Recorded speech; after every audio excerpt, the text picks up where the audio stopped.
Welcome in, friends, again. Welcome into Spells and Scepters, Episode 3, Destiny Arrives at Riverwood.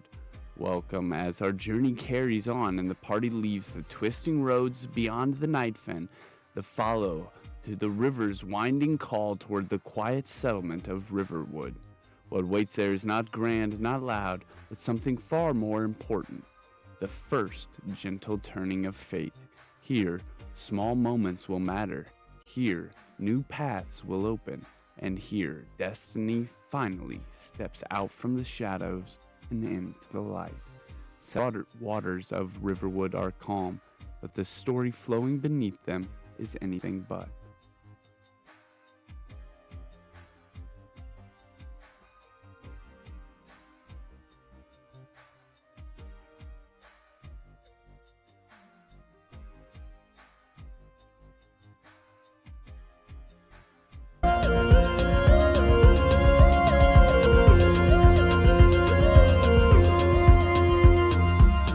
Before the world knew flame or fate, before the sanctum raised its gate, a dragon wandered tired and worn through misty skies of silver morn.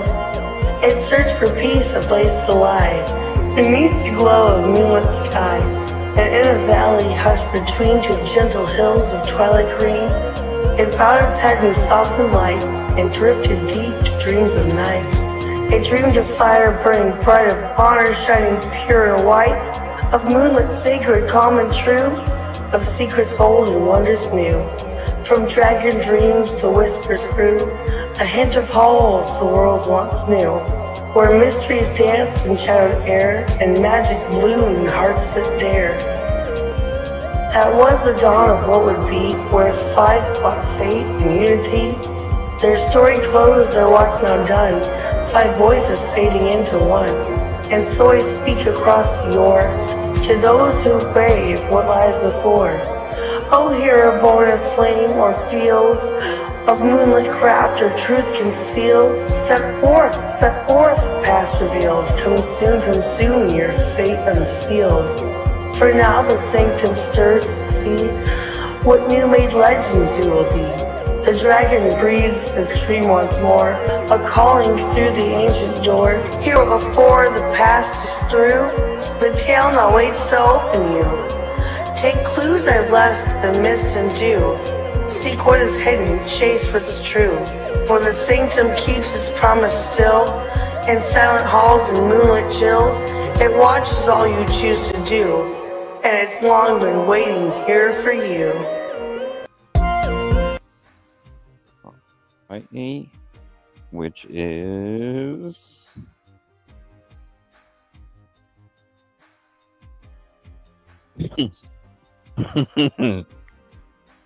Right. Here, just let me see it real quick. It's better if you let me deactivate it. Oh.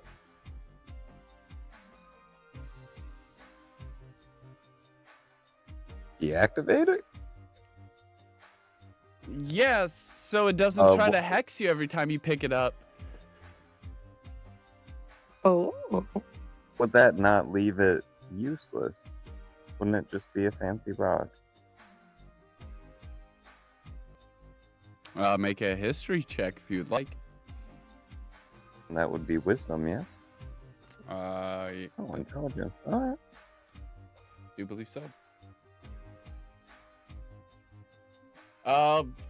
You're not too familiar with cursed items, but it would make sense that somehow in some shape or form, a shadow lexicon would need to carry this around without it going off in their pocket. Some way to pin the grenade.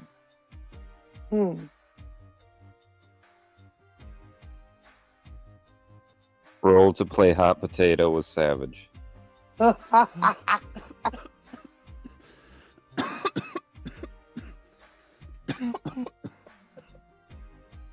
It's almost like it was meant for me, but you don't have to go and snatch it. It's almost like I was just trying to help This the brother guy out, man. does not look like a shadow lexicon user. You guys Ooh. living around this world, you would know that Shadow Lexicon stick to the shadows. They hide, they lurk, they plot, they plan. They're wise, cunning, efficient wizards. This guy does not meet any of those requirements. He was lurking slightly.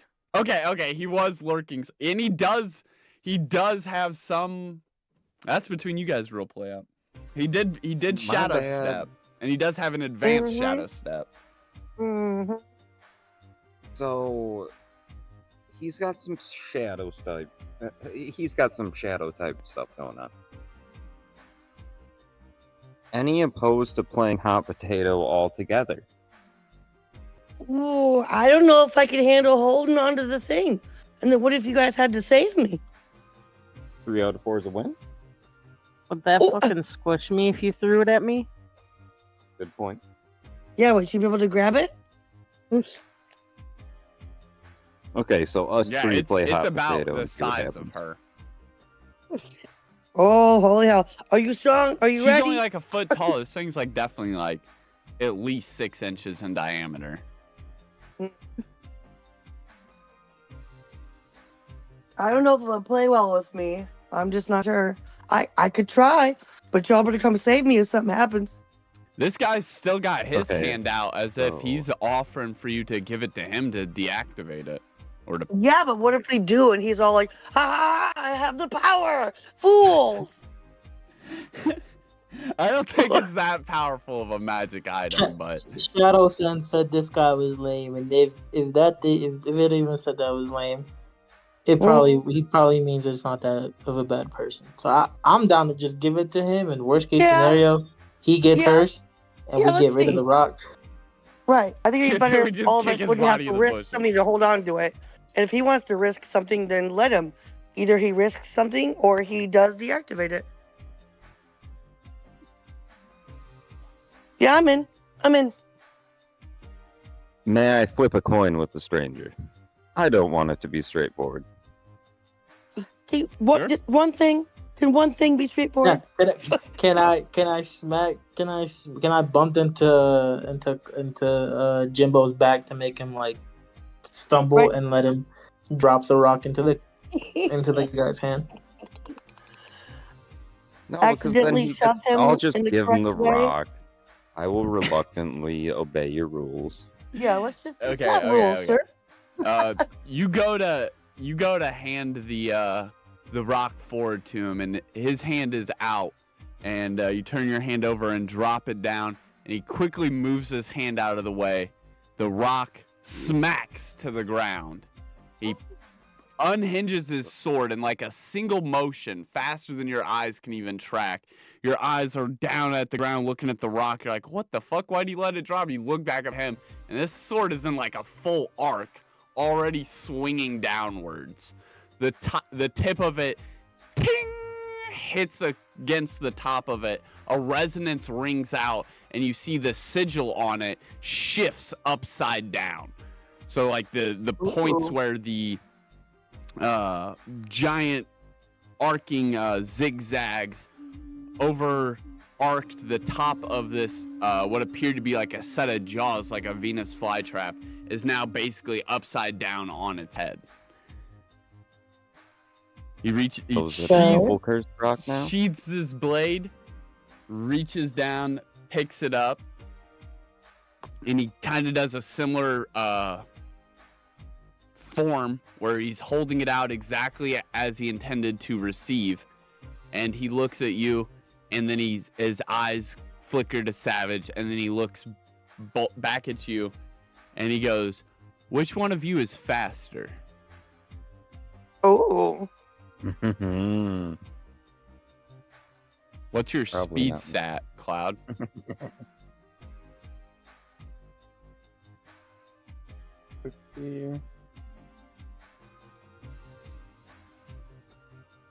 Where's that at? I think we don't have our speeds written down. AC. Could we do? We never did speed, remember? Yeah. Oh yeah, I think we did skip over speed. Yep, we sure did. All right. Would that be an athletics check though? Because you're asking for a speed scenario. No. So Go ahead and Cloud.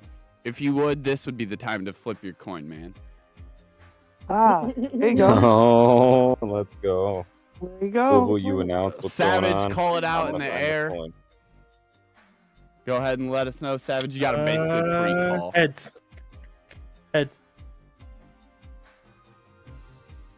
He is grabbing his coin to flip. He's so excited. He like scurried off. He's like, Okay, I got it. sprinted I got out of the special room one. on all fours. Where's my coin? No, just one flip. He called heads. Flip it. You're the flipper. Flipper. Flipper. I barely know her. It was heads. Damn. Let's go! So you guys both are standing there. He asks, which one of you is faster? Both of you pick up on the inclination, your hand swiping with as much speed as you can, the air screeching as it splits, your fingertips literally a fingertip's length ahead of Cloud's as they both meet in the middle. Both of your guys' cold spots that you have clash together, and your hands now have the stuck condition. The orb once again drops to the ground as he just let it go.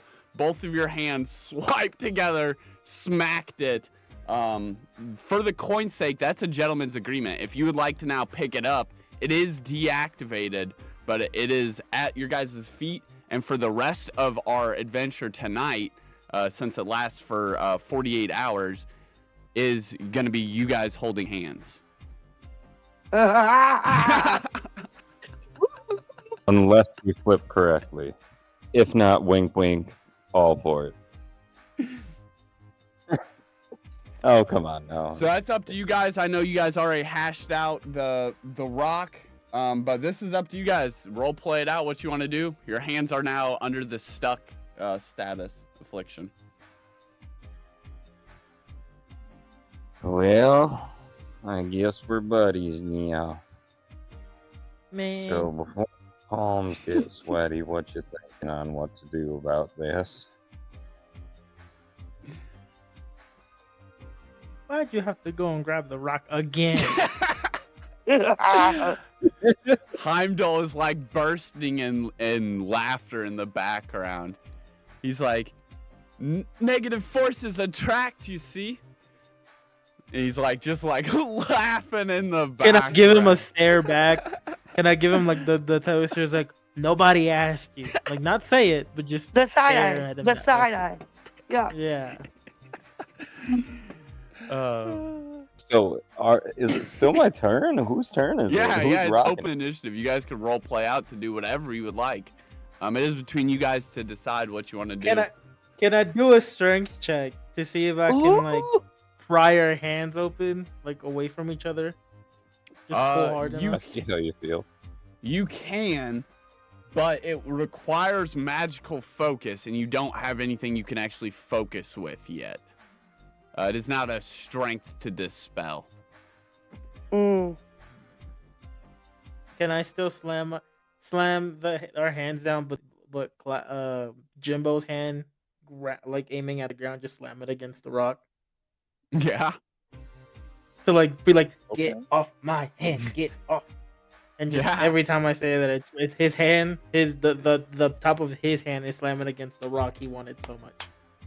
And then you guys could have Schnur get off of Cloud's shoulder and be like floating next to him holding his hand. And then she could also be holding Solaris's hand, and you guys could walk like the Wizard of Oz. Okay. And just like trot down the road and follow Heimdall. I'm down. So I'm not still up with the falcon in the sky. Huh? Am I still up by the falcon in the sky? Oh yeah, I mean, if you want to be, yeah, you definitely be floating up there. I forgot position-wise where you were. I forgot you went visually up very, very high.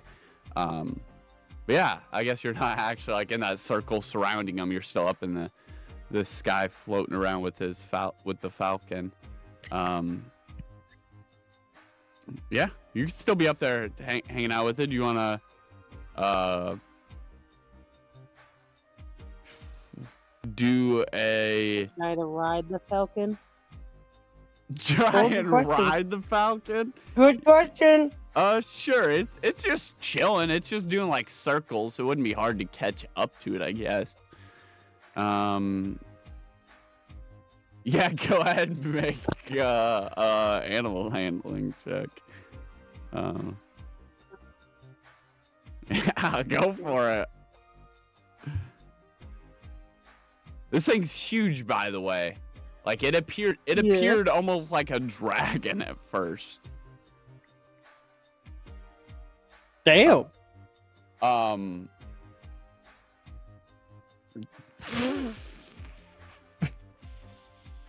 I ride it then? Yeah, you get this whole time you've been flying up there, and you finally make it up there, and this thing's like it's flying around in a circle.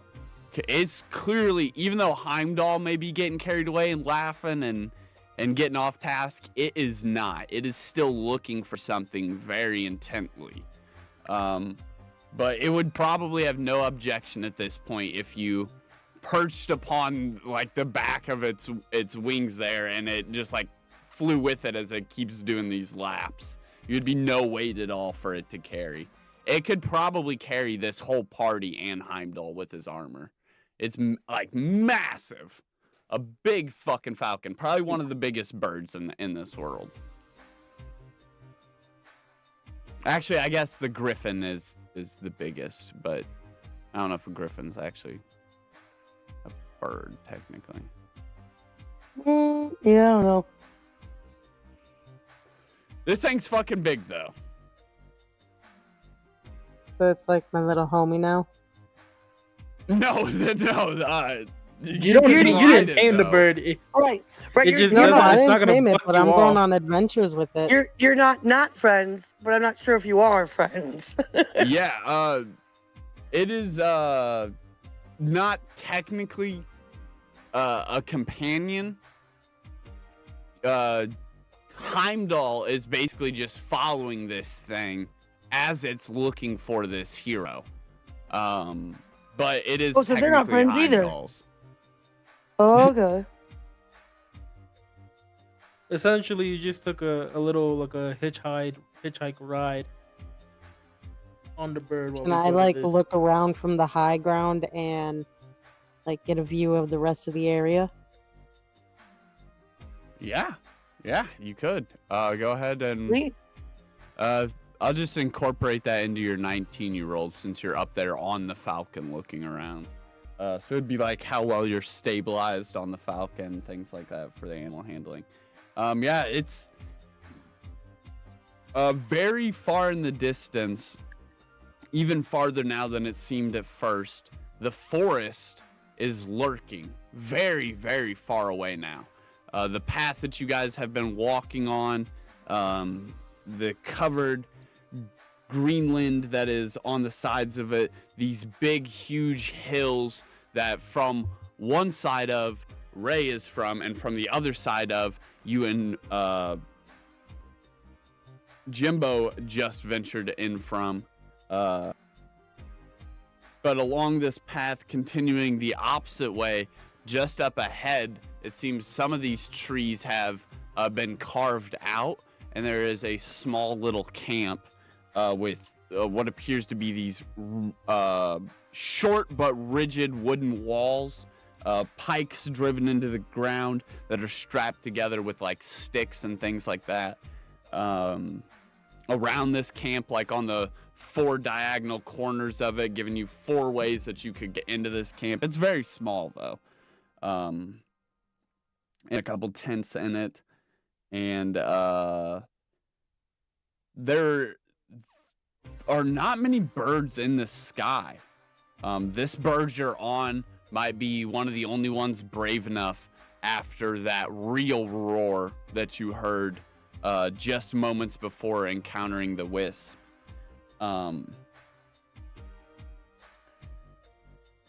Yeah, that's basically everything that's around here. unless there's something more specifically you're looking for. Nah, just kind of Observe. getting in a surveillance, know if we gonna get fucked or not, know what he's trying to lead us to. Yeah, from up here you could confirm that what his words earlier about there being a safe place like just up ahead, that would appear true from this vantage point. Cool. And from this vantage point, you could definitely tell that this is the only road for a while that that's probably why it's so well worn. This is a popular travel route, but you would also get the sense, maybe from just being a longtime traveler with Jimbo, that maybe being on the only traveling route isn't necessarily safe at night because of like bandits. Ooga booga booga. Yeah, ooga booga booga bandits. So yeah, some of the things that he said would make sense from up there. And your guys's Savage or Vero, once you have settled in on the feelings of what this guy has told you, and Schnur is taken off into the air. He has expressed all the rest of this to you, his name, everything, about your potential, and being wary about if anyone else were to find you out here. You have a familiar sensation. That letter in your pocket begins to wrinkle and writhe as the ink begins to fill out even more. And so I just sent you all of that. All those blank spaces start filling in. Only a few left at the very bottom down there.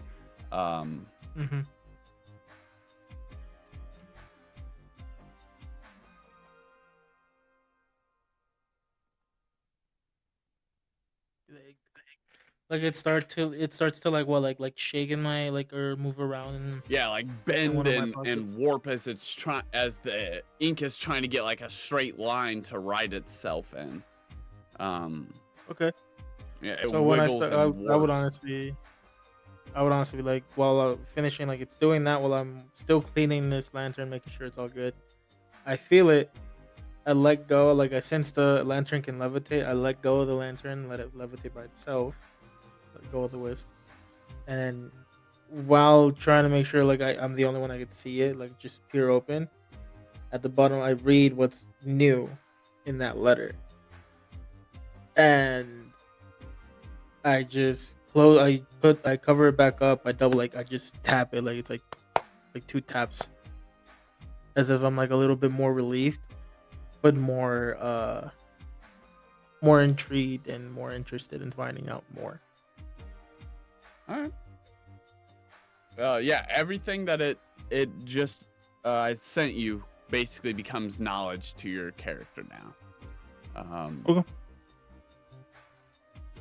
And then now that you guys are all settled in, Heimdall takes you down just a brief journey down this trail, maybe 20-30 minutes on foot, and you guys would arrive at this small encampment that Schnur seen from up on the Eagle.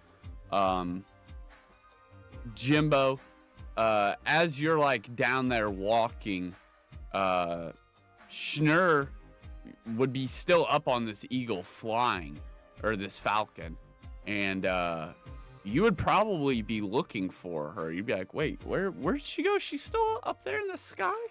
And just about this time that you're thinking this, the emotional connection that you and Schnur have, the falcon would pick up on, and it swoops down, and with its talons it picks you up, and like the scene from Lord of the Rings, it carries you off. Well, I'm dangling. Yeah, and you're flying up there with them too. And the never-ending story theme starts playing in the background.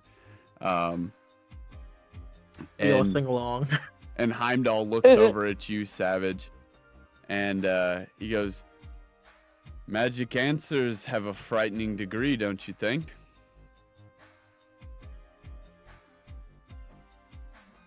Throw a piece of little rock at his helmet from the bottom of my shoe. Like I shake that piece of rock off. Like, eh.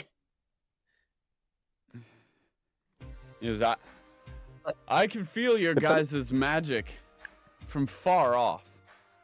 You guys are like walking down this path. You get to the camp, and he has this moment where he's really trying to like read you. You could almost feel like he's doing something close to what you did when you detected him at first, but his seems different. Not conjured by the same source of divinity. And there's this moment before you guys step into the camp where he's really getting a gauge of you, and he still has this big smile on his face though, even though his eyes are like his brows are down and his eyes are a little more sharp, and he like kind of ushers his hand forward. There's men in the similar armor as to him, but filling it out a lot more well, standing around this fire. A giant, what appears to be a hog, but you guys would know by like the muscle structure, is one of these hyenas, has been spitted and is roasting as it spins across the fire. And they're like just ripping big chunks of the meat off of it at this point because it's done. And he's like, "Go eat. I'll have to serve my falcon soon, but you guys can get yours." And he offers you guys a spot to rest and a spot to eat. You may role play out and engage anything you like before you take this long rest. Could I, like, in that moment where he's like, you said that he's like, like I could feel he's also doing the same thing I did with the arc sense. Can I just like mumble? Can I just mumble pervert or something? Because he's looking. Yeah. As soon as he like, and then like the moment like go eat, da da da da. I was like pervert, and then actually start to head out to go and as much as Jimbo would want to go left, I'm gonna pull him to the right. Be like, no, we're stuck this way. We're going my way, and we pick a spot near a wall.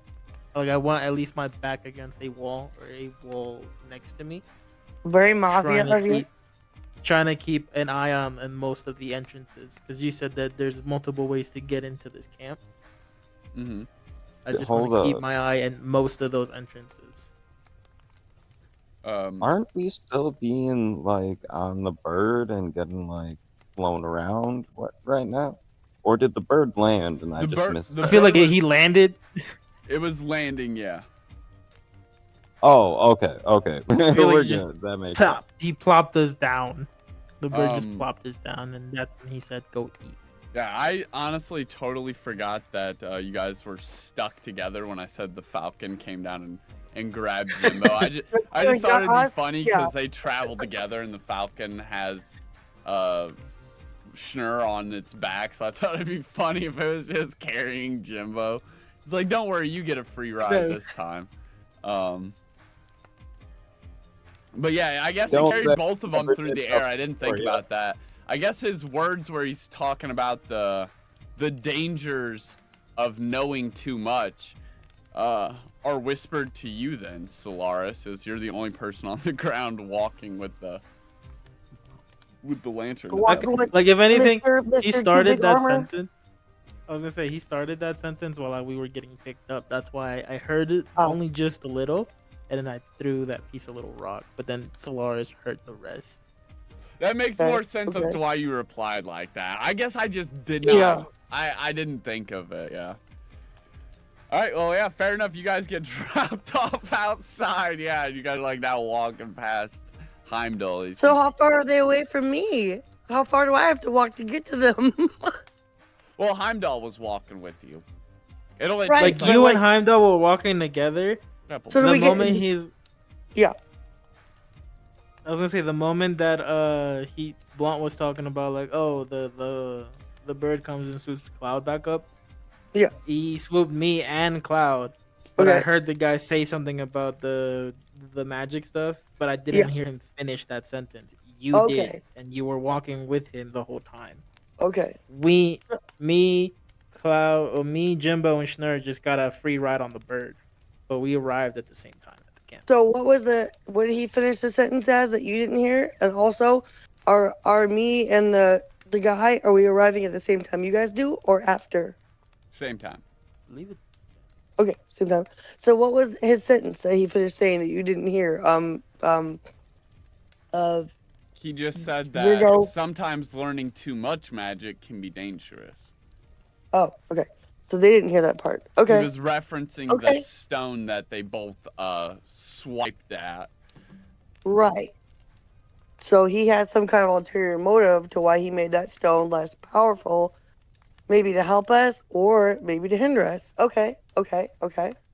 Well, So is it like? Go ahead.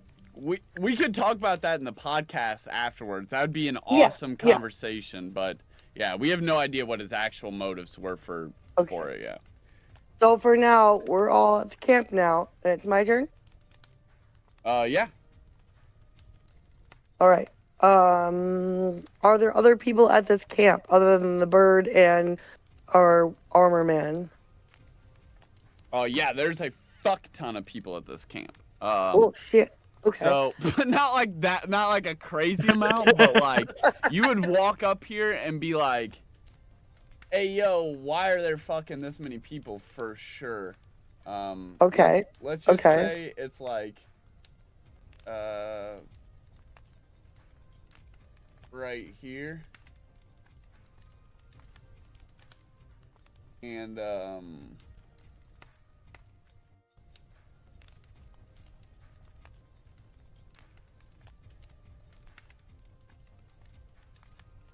we don't really need it on a battle map because you guys are literally just gonna roleplay and then get a long rest.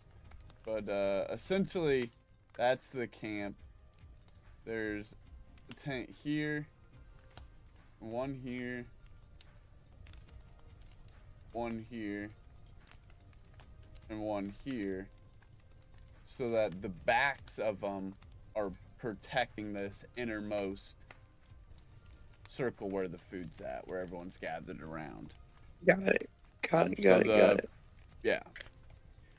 So Looks now like we're a giant just chocolate we're chip all cookie. we're all But already done. A really interesting one. So now but we're that's all just for coming you to into this. visualize the layout. Sorry, there's not actually a battle map for this place. It's just a resting stop for you guys to feel like the setting is toned down a little bit. So we're all arriving at the spot at the same time, and we're just role playing it since we're like coming into camp. Yep. Okay. All right. Well then. So me and Weird Dude are walking. He said, sometimes too much magic is dangerous, and I'm gonna say, I suppose I agree with you. I'm not really familiar too much with magic. A lot of stuff that's happened on our trip has been quite interesting, and it's been a lot of a learning process. Thank you so much for having all of our friends here and inviting us for dinner. We certainly needed it. I'm glad we could make friends along the way. The biggest burly looking guy most of them look clean and cut and filling out this armor nice. One of them has a big scraggly beard. His skin is a green you haven't seen, and his teeth are really weird. One of them pointing out of his lip, like bulging almost like a mandible. And he laughs as you say this. He's like, "Ooh, you hear that, Heimdall? They're calling you the weird guy. I heard." And the helmet like smacks into the back of his head as he like leans his head looking down. Outrageous. You are rude, sir. Maybe you're weird. He rips another big chunk of meat off this barbecuing hyena and stuffs it in his mouth.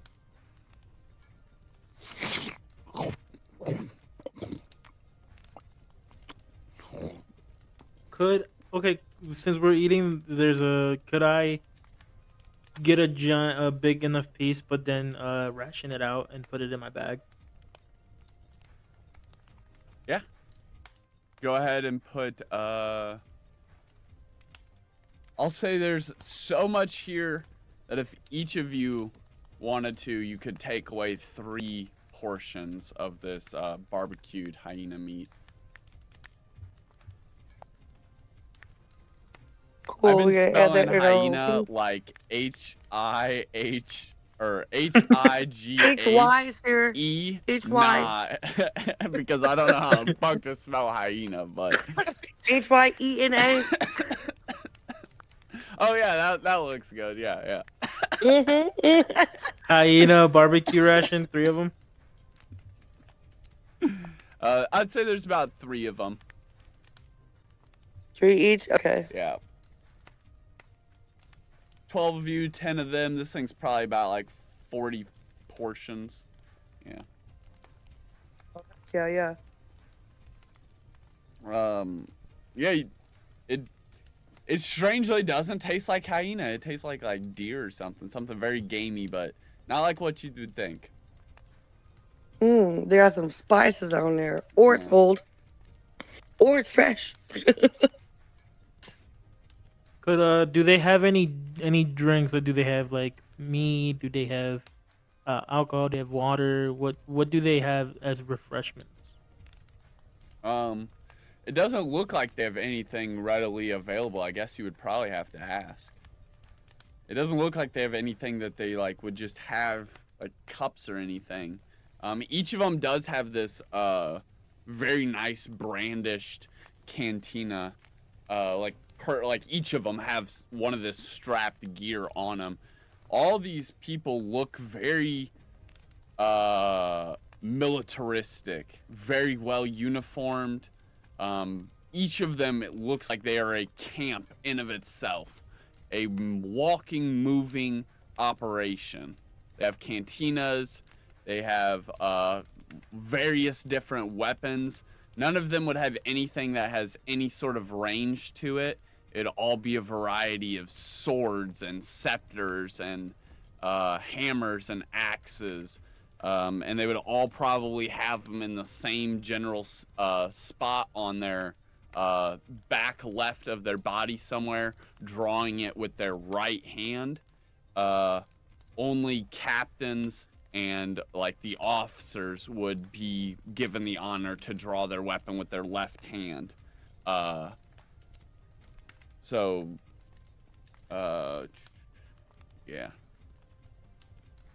Could I possibly? Because Heimdall right now is what, like he's talking to his other companions or something like that right now. Yeah, he ripped off a huge chunk of this thigh of the hyena and went and threw it out in the field. There's a pan laying there. He threw it out there, and the falcon is ripping this up, and he seems to have saved like a jerky stick's worth for himself that he's eating on as he pours his cantina into a pan beside that, or some sort of dish type thing, some piece of metal or bowl or something. Then I go through my bag, I grab a cup and my little flask. Could I shadow step with that cup and flask in my hand? Shadow step, like literally just right next to him or behind him to like just scare him a bit and just like, hey, where's your water? Yeah. Ooh. You do. You intimidate him for a moment. The falcon, its eye locks right on you as you do, and you come up behind him, and he looks at the falcon like something's wrong before realizing you're there, and without even being able to react, you're like, hey, where's your water? And he like jolts, not understanding what's wrong with the situation. It's almost like a little bit of suspense before the actual jump there. So you get him. He jumps back and he reaches with his left hand, grabbing his hilt, but he doesn't draw. He just drops back very, very quickly. He definitely, you could get a gauge that he doesn't feel quite safe even here. But he would offer you some of his water directly from his canteen. He's like, oh wow, you really are fast, huh? Noted. he's like, I was planning to get you guys some supplies. Sorry. Uh, Falcon here gets a little bit princey if I don't take care of him as soon as we get back to camp. He finishes pouring both of you guys the water, and then he accompanies you back to the innermost part where all this food is at, and where your friends are and where the rest of the troops are. And he's like, "How are the rest of you doing?" And he goes over to this table where there's a lot of leather lined out, and under a bundle of these brown, almost potato bags that have been bound up in twine underneath these burlap sacks, and underneath these stacks of what appears to be some sort of thick parchment. He pulls out these 4 decently sized leather casings, and with a quick grab of this leather strip is able to bind them to the casing and give you guys a makeshift satchel. If you guys, or a makeshift cantina. It'd work to carry water for a good distance. Does anybody need one? I know you have a I'll take flask, Savage. Yeah, I don't think I brought one. Yeah, take let me one. get one. Definitely. And he can cut Definitely he need can one. cut one in half for Schnurr. I think we both do. Or should we add that to our Yeah. items? Mm-hmm. All right, cool. So cantina? Leather-bound canteen. Leather-bound cantina. All right, got it. So do I need to add half of a leather-bound cantina? No, we'll just say that's just role-playing purposes. It would be the equivalent for you if you're smaller and drinking out of it. It would be about the same amount of water. He's being so nice to us. Are we gonna do something nice for him, you guys?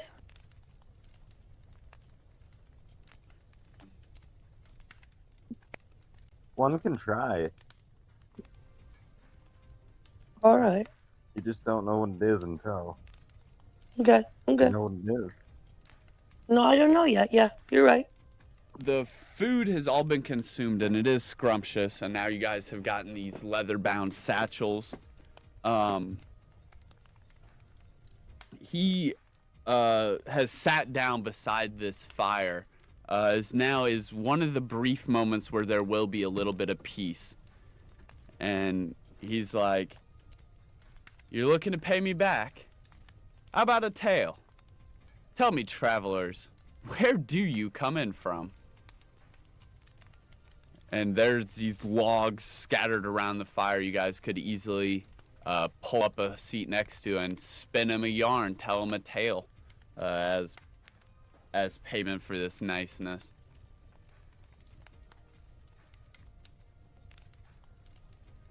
He munches on this jerky stick eagerly. He even takes his helmet off. You can see now, just past his hairline, there are a couple scars, almost like a claw, got the back of his head right there behind his ear.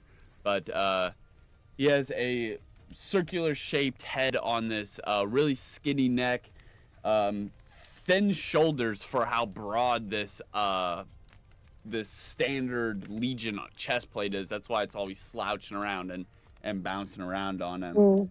And brown eyes, and Hey, a very warm, comforting smile as this campfire sits on him. This is the first time he hasn't been looking at you guys with these sharp eyes or these soft eyes. These eyes look more comforting, and almost as if he's kind of feeling like this place is more safe now that you guys are here. Well, I'll tell you, my friend. I guess my story is that I come from back home in my forest with all of my forest friends. And just a while ago, one of my fairy friends, nymph friends, which is it? What? Pixie. Pixie. One of my pixie friends came down with some severe illness. We tried everything we could and couldn't figure out how to heal her. So this journey for me has been out looking for the special leaf that will cure her, and I'm hoping to get back soon so I can help out my fellow forest pals. Oh wow, it kind of sounds like you've had something straight out of a fairy tale. It seems that way sometimes, but not always. There have been a lot of trials and tribulations we've been through just in order to get this, and we're still not to my home yet. Oh man. Well, just maybe, Father Talius can help you. I was gonna have to Ooh, head there anyways, but I think since you guys definitely can't stay here, if you're trying to get to Mistvale Academy, the only way you're gonna get there is with Father Talius's help. The rest of the journey from here on out, I don't know if you guys will be able to make it, and he might be able to send an owl to go help your pixie friend. oh, that would Though be I haven't wonderful. seen no We're- sunbloom petal in a long time. I may or may not already have some. Noted. And he takes note of that fact, and yeah, May possibly or may not. this Father Talius figure has an owl that would be able to send a package to your pixie friend. Cool. Cool. Okay. So that's your reward for your tale. Who's next?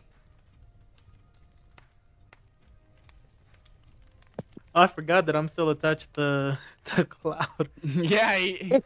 to Jimbo. So even when I did that teleport shadow stuff, he did it with me. Nice. And he's such a good I friend. could just- he stood there quietly and could maybe ju- like tried to shrink so it didn't ruin your aura farm moment. Uh-huh. Yeah. Like I can only imagine he's in the middle of biting into this hyena piece and I just shadow step. But I shake my arm to like encourage Jimbo to do his tail because I want to just see what else this guy knows or can offer. Like I don't want to tell him mine just yet.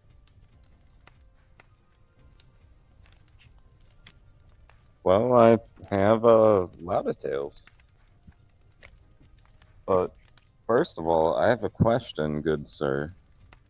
Running the campfire, being so, what's the word for it? Not enthusiastic. No, okay. Not endearing. What is it? Ah, Welcoming? like good company kind of thing.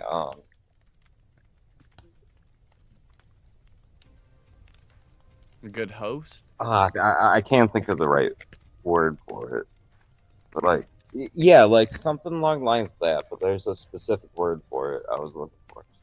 But either way, but because we've been invited by the campfire, and we've all been fed and treated well, I'm more so curious about our leader here. What was your name again, good sir? Hemdale? Hemdale? Oh yeah, my name's Heimdall. Heimdall. So, what exactly gave you that scar? You said it was from a claw of some sort. Was it from something avian? Well, that's a pretty good guess, my Bird? friend. I guess all stories come with a little bit of mystery. Ha!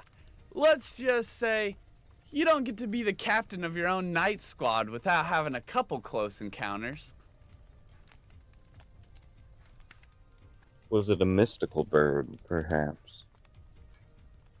It appears to have 4 claws on the top and 1 around the back, almost like a hand.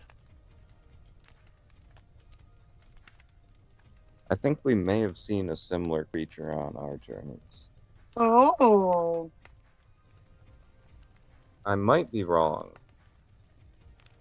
They come few and far between. Most people think you'd never seen them if you say you've seen them.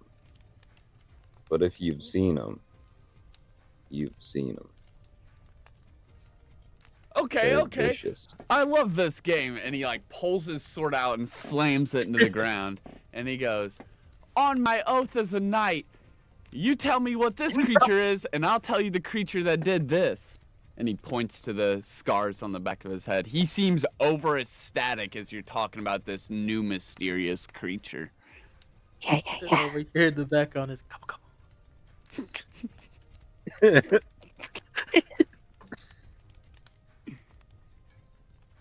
Well, I would say they're at least half the foot of your average man. And, you know, they do make some good eating if you're lucky enough to get them. But they hide in the shadows. They're constantly watching. Oh, I know this one. Some I know this one. soar through the It's a sky. frost-capped gremlin. And off in the distance, you hear some of the tree leaves rustling, and you hear a little whispering in the trees as the wind picks up.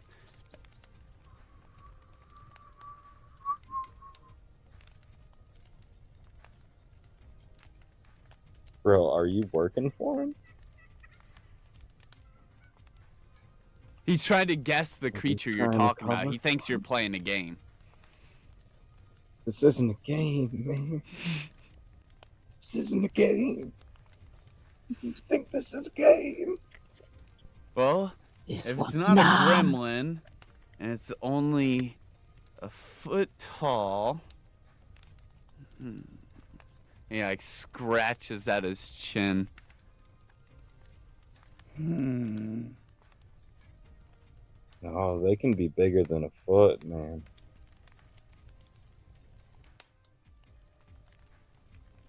Biggest one ever recorded, probably about 60 pounds. Claws the size of a velociraptor. Oh. The wingspan of an eagle. Really, really bad at flying, but that doesn't matter because they still got the bat force of a freaking, whatchamacallit, baseball player. I know what that is. That's a tricky one. You're talking about an arkling that got bit and turned into a werewolf. It's called an arc wolf. In the distance, you hear static charging.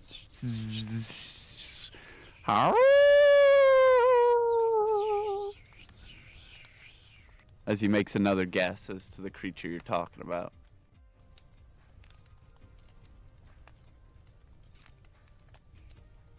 Immediately understands we're not talking about the same creature. Rolls investigation check on environment. Oh, Go ahead, roll. D20 intelligence, right? Yeah. Investigation. Mm-hmm.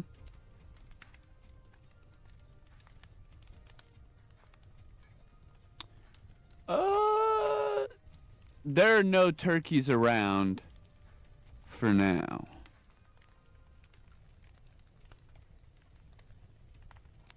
So then we've just been traveling together and having a great time, looking for the great cheese and trying to decimate turkey kind because that is, I know they're not really talked about too much, but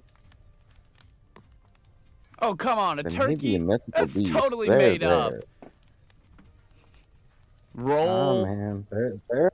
That's Roll. why I was asking about the marks on the back of your head. Them look like turkey marks, bro. They're Roll vicious. I don't know. How would you deceive someone without actually be rolling deception? Because Cloud's telling the truth. Just roll a regular 20. It could. Yeah, I was gonna say either that or like a charisma check. Yeah, I'd say charisma, maybe, yeah. Or yeah, charisma. Yeah, true. Cause you'd be like, it's I'm not Ideal, trying to but- troll you. I mean, wisdom would make sense, but that's my strongest. But that'd be Or your intelligence. wisdom on the turkey, unless you have a Right. book about turkeys to show him. Like, yeah, here's a book that Yeah. describes in the great detail. Oh, And yeah. but if yeah, you do charisma, you're like yeah, I guess trying to it's convince him that like you're calling not a pulling bluff, his leg. basically. Even Yeah. though it's not a bluff, it's totally true, but So roll charisma. Yeah. they don't know that. Yeah, he's never even heard of a turkey.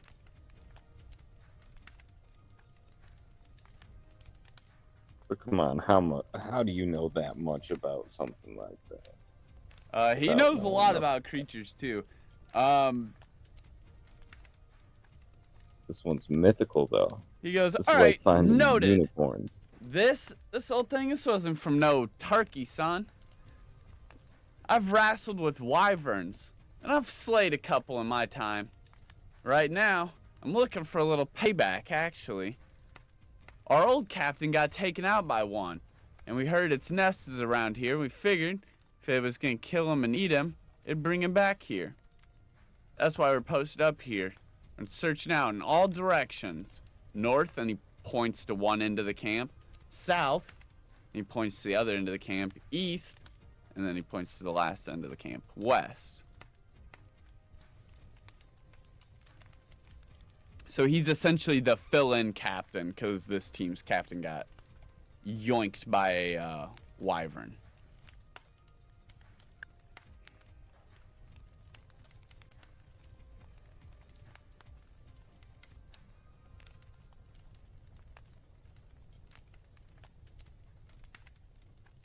Could you elaborate upon the topic? It's probably best not to talk about it around the men. They'll get pretty worked up. And you don't want to see Yosef when he gets worked up. The big green guy that's still eating. He like turns his head. He's like, "Hmm?" And he raises an eyebrow, questioning why his name was mentioned almost. And then they continue eating. But yeah, you got your thing was knowledge, so you got it. Does anyone else want to share their tale around the campfire?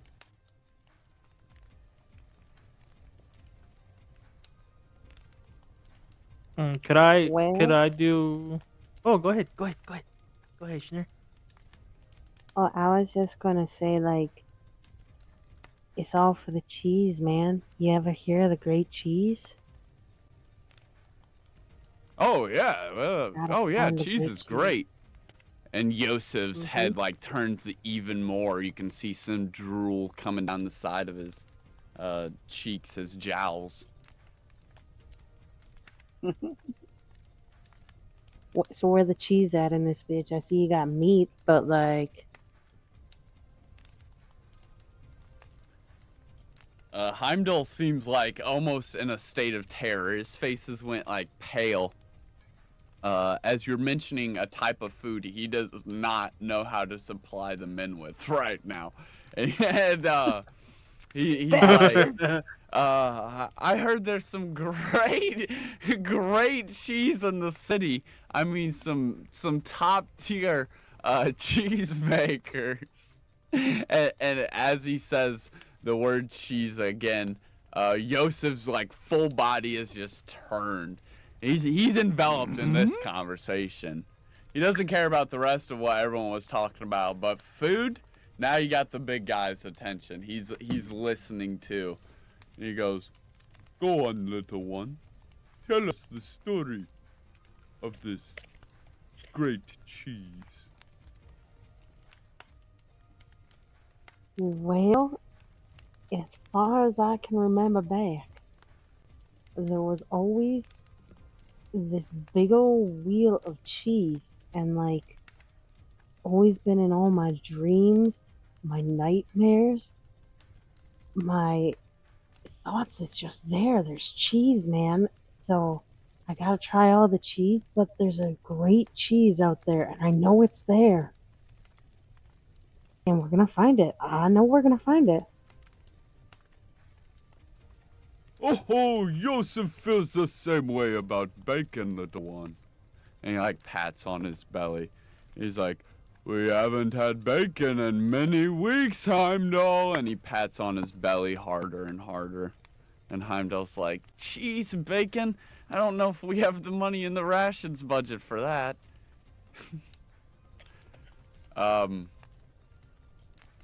He hands you a ration slip though.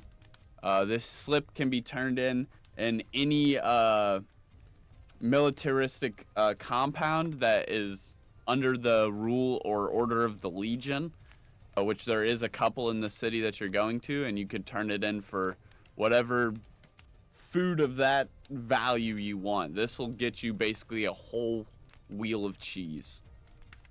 Fuck yeah. He's like, you still have a while to go before you get to the city, but this will hold you over, and keep hope in your heart until you get there. The cheese is out there. And Yosef starts pounding on his belly loud like a drum. It's making a beat that he walks off to, and he's like, that might be the only smart thing you've ever said, Heimdall. The cheese is out there. And he's like pounding on his belly as he laughs and walks away. He's finally full, it appears.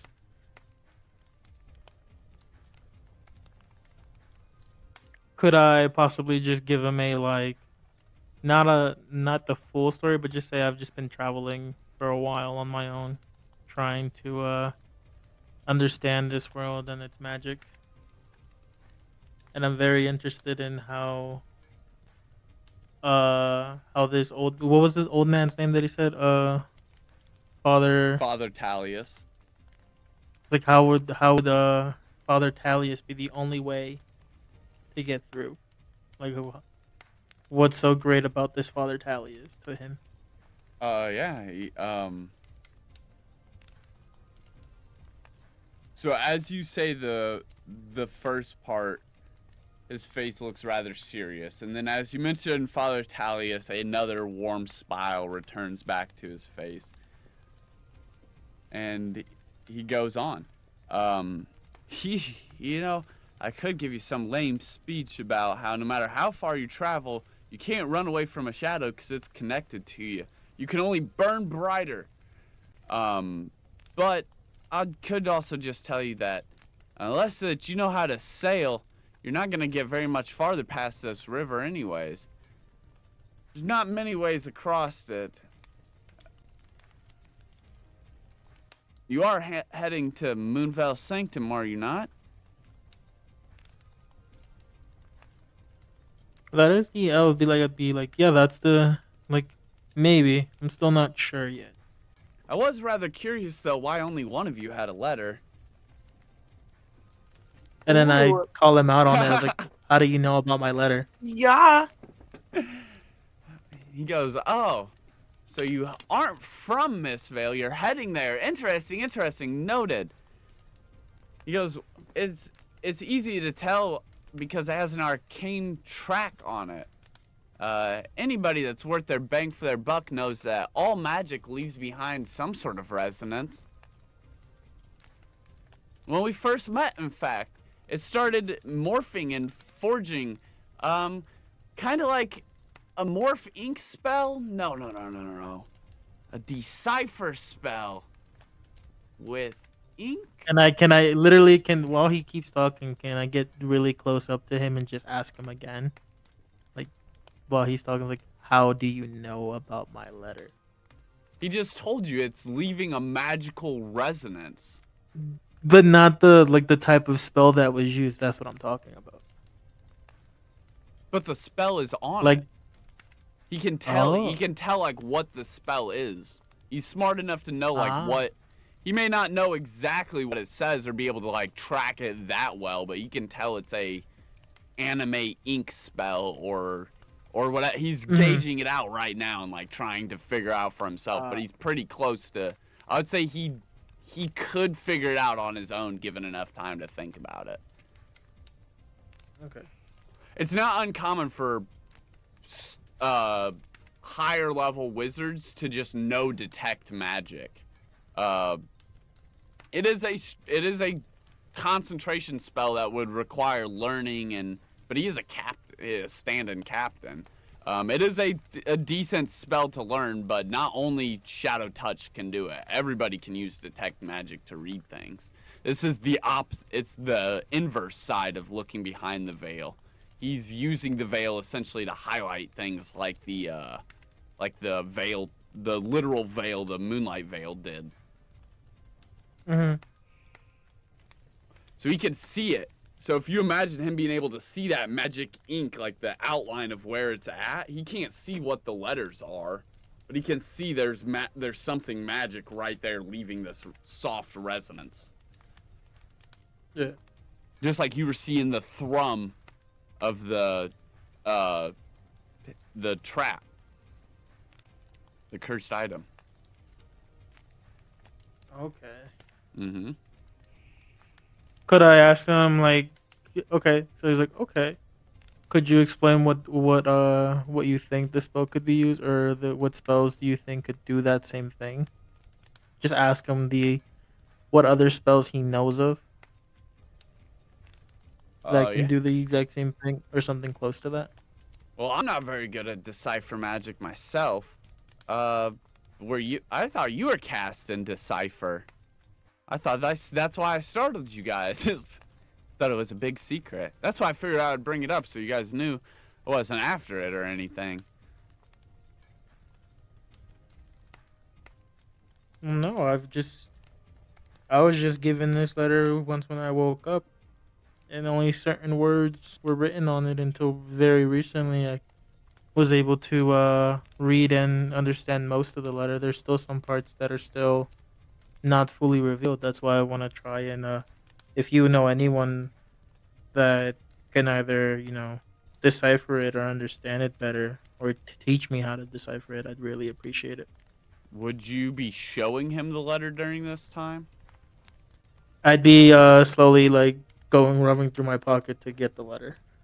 He actually did go to Mistvale for a period of time, so he would know that just like if you showed him the outside, like the sigilling that's on it, he would know that that's from the headmistress, and that basically he wouldn't even need to see the letter. He could just tell you that someone big must know your name, getting a special request to come join the school like that.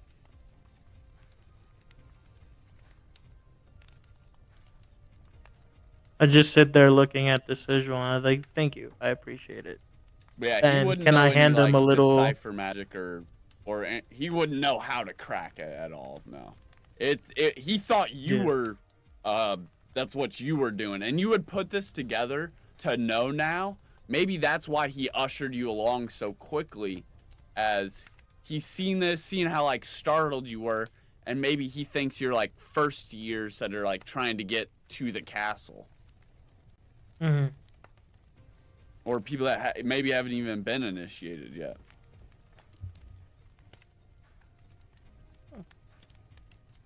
Can I give him a little like carved piece of wood? It's just a little tiny wooden sword that would go on like a necklace. Like it's almost like a pendant.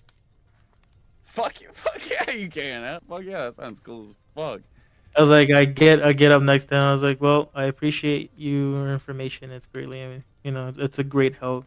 This clears a lot of doubts and questions I've had. So thank you for your help. And I hand it to him in his hand.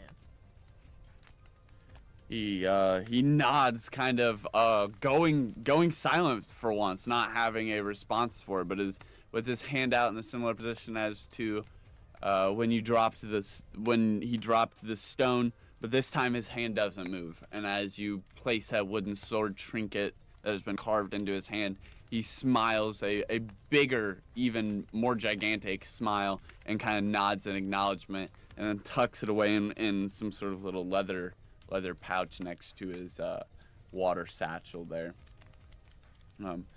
Is there still some hyena left? Like Fuck on yeah. the thing?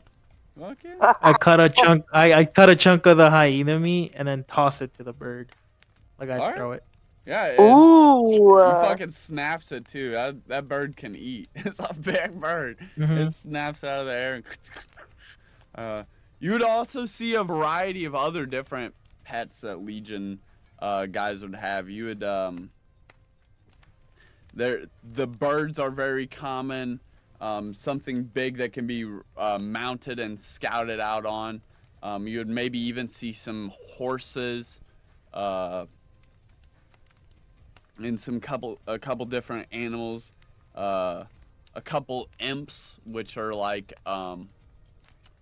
they do kind of look like tiny little devils, but that's just like their design. They're actually more of like a forest spirit, but they're these tiny little deranged looking guys, really small heads and lengthened bodies to these weird proportions, and like bright cherry and like lime green coloring, and they'd have these really long fingered hands, and they'd be helping move different stuff and set different stuff up for the soldiers.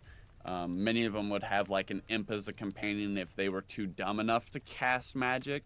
The imp would basically fill in and do their line of magic casting for the team. An imp is one of the only companions you can have that does basically the same job as a familiar, but it does it as a companion by draining your magic and your hit points. So it's basically in reverse. But that's what Legion soldiers are built to have is health. So a lot of them use imps to replace their actual lack of magic knowledge. You'd see some of those strewn about, and he would be telling you guys it's basically time to wrap it up, and that you guys need to get some rest because tomorrow you're going to make this journey, and you need to make it in basically one shot, as he has another mission that he must attend to, which is at some point getting back to the Ashen Forge and returning with the news of what happened to their captain. And so, yeah. Is there anything else you guys want to do before you?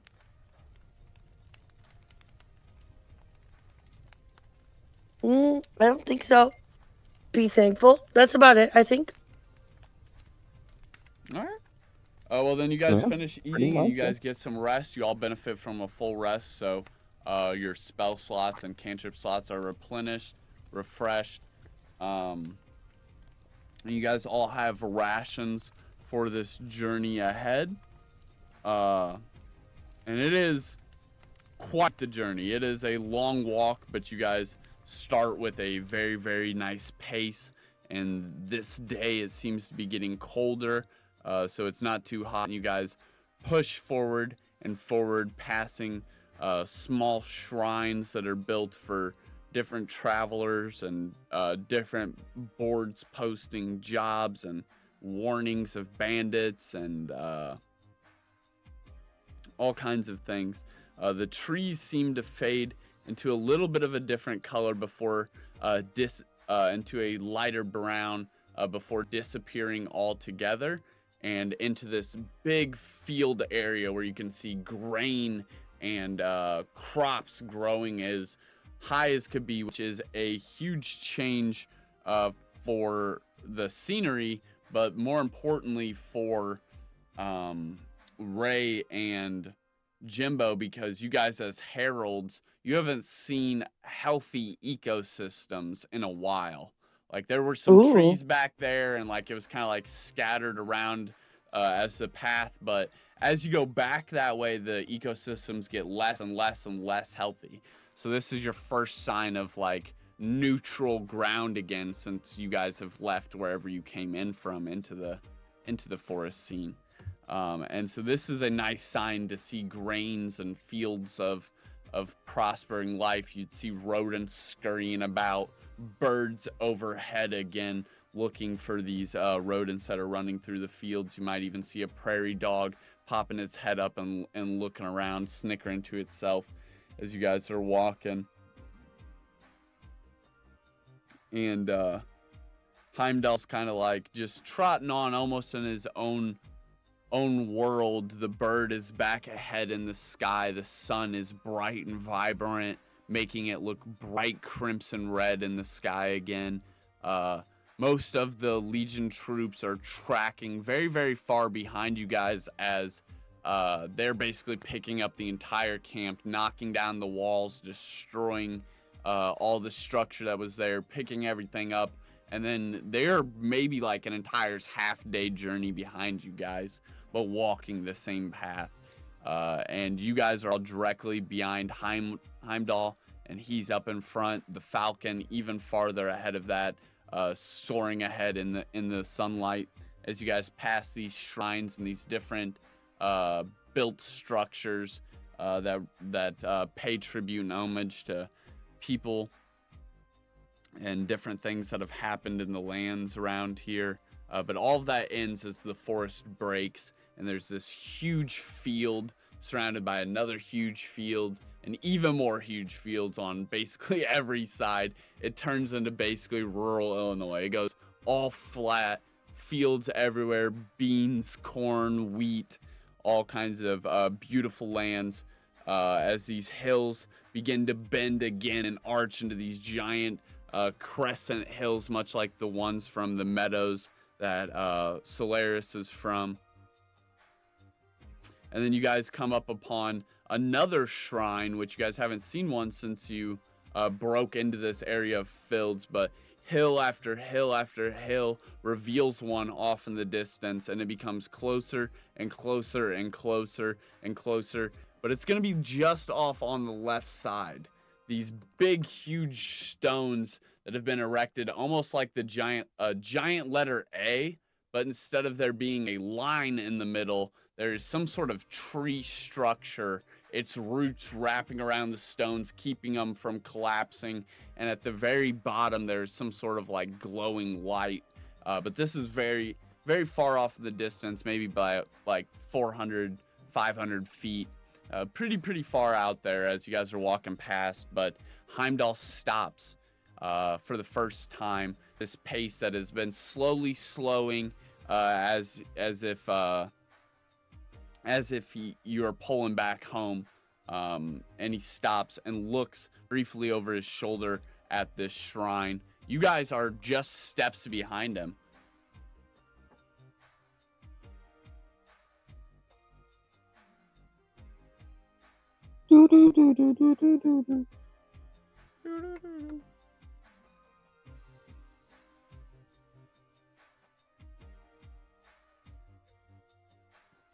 So can I ask? Do I tell him ask him like, where are we going? He goes, yeah, I guess I wasn't too clear about that, huh? Well, we've arrived. Now we just kind of gotta wait. He's just looking at this structure off in the distance of these two rectangular pillars of stone that are almost leaning over into each other, but separated by this tree that has its roots and wrapping around them. So what is this that's like glowing in the distance here? It kind of looks like some sort of bonfire. Small, at the foot of the tree that's holding these two stone pillars apart. Up on a raised platform, by the way. This isn't just like on the ground. This is like up on a raised platform, a built up shrine, almost as like a couple different layers that form out like steps as it expands downwards and outwards. So is there anything as per like a particular landmark upon the hills, or any sort of markings on the stones? I know you said the letter A, right? Or is that the shape that the stones are in? Just kind of like the shape of an A. It's like two big stone pillars that were falling towards each other, but this tree is basically separating them from connecting together. It's not actually a tree either. It doesn't have like leaves or anything. It's just like, imagine a whole bunch of roots shooting up and wrapping around these pillars and spacing them out so that they can't touch and actually balance off of each other.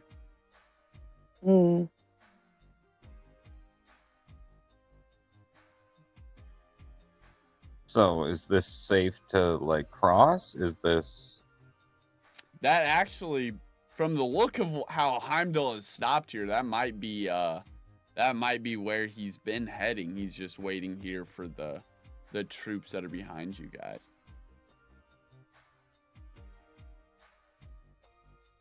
So what is below this? Is it like a chasm? Is it just a tree on the ground, or What is below the thing that the Heimdall's A? looking at? Basically. A Yeah. stone platform that descends and spaces outwards as it goes, almost like stairs in all directions. It's like it's off in the distance to the left side. You guys are on a road right now. It's just kind of off in the distance in the middle of these fields, just chilling there. Okay. He goes, "Oh, my apologies, travelers. I don't know if any of you guys have ever seen a waste stone before."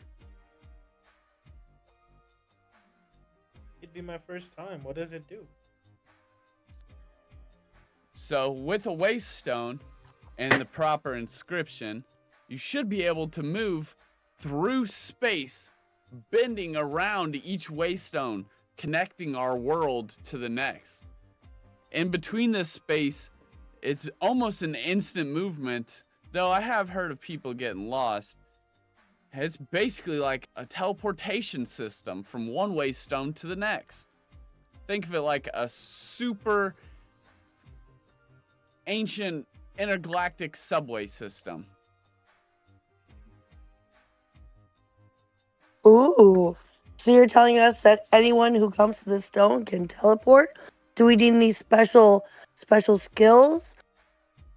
Yes, you can use any, in fact, you can use any waste stone to teleport to any other waste stone.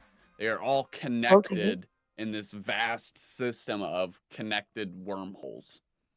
Can we ask, like, once we get in, how we're able to decide where we want to go? Or how we would learn where there are other waystones that we would want to transfer to? Yeah, just depends on how much knowledge of space magic you have. Oh, where do we get that? That's where Heimdall comes in. Aye. But first, his falcon seems to also know that you guys are here.